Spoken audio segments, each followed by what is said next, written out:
More now, I'm joined by Ally Financial CEO Jeff Brown. Jeff, it's great to have you. And we're also curious, what's the latest state of play in the autos market? Yeah, Kelly, thanks so much for having me here and a chance to showcase Ally. We really had a terrific year in 2021. $46 billion of origination. So that's the highest loan growth we've seen, or really origination, since 2004. So quite dramatic growth. Obviously, used car prices, a factor that's on everyone's minds. We think the used car market's going to stay really strong this year. And all of this ties into some of the issues we've seen around supply chain disruptions and the inability for manufacturers to get a lot of new vehicles back on the lots. But all of these trends actually panned out to be really beneficial for Ally. We are the largest prime lender in the U.S. and one of the largest used car lenders in the U.S. So this market's been quite good for the financial performance of the company. We were really pleased to announce great earnings this morning. It was a tough market backdrop, obviously, but really great numbers from Ally. Well, and that's why I'm glad to have your view from kind of, in real time as to what's happening here. I mean, we all expect, I think a lot of people expect, maybe we're wrong, that used car prices are going to massively reset, right? Or that sales will massively reset because it just can't keep going up at 50% a year or whatever happened last year. What gives you the confidence to say you think that market will remain strong this year? Yeah, so, I mean, a lot of this comes back to issues on new car production. And we did see new car inventories at the end of the year tick up just a touch. But I think in conjunction, it's all very, very modest on what we've seen. And so demand for used cars and for cars in general remains very, very strong. Consumers are still buying cars, again, evidenced by $46 billion of production we did last year.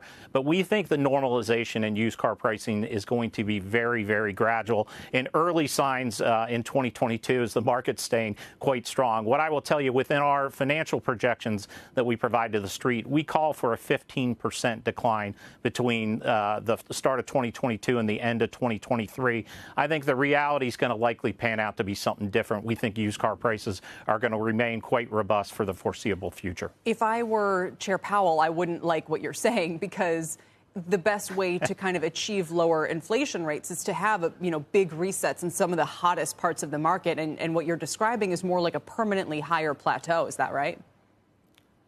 Yeah, I think so. I mean, certainly for the foreseeable future, you're going to expect to see used car prices remain high. And clearly that's playing a big role in broader inflationary trends. But whether it's food, gasoline, energy, you name it, prices are certainly on the rise. And I think the Fed's very mindful of some of these more permanent dynamics that are here to stay. And certainly this is also factoring within wage inflation as well. And that's part of the reason that gives me confidence in kind of the strength of our outlook, strength of the used car outlook as well, where really if you want a job today, you can get a job today, and you can get it at a much higher wage level than you could a year or 2 years ago. Well, it's funny you bring that up, because in light of what JPM and Goldman told us, I was going to ask, albeit you're a very different kind of financial business, are you yourselves facing pressure on expenses from higher costs in that sense?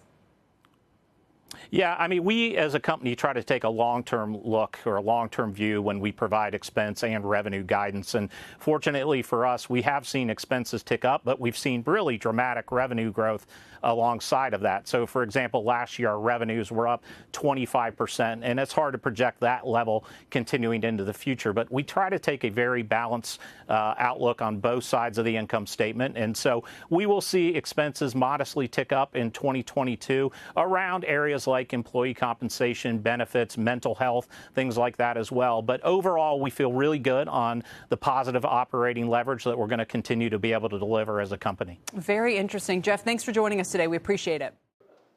Shepard Smith here. Thanks for watching CNBC on YouTube.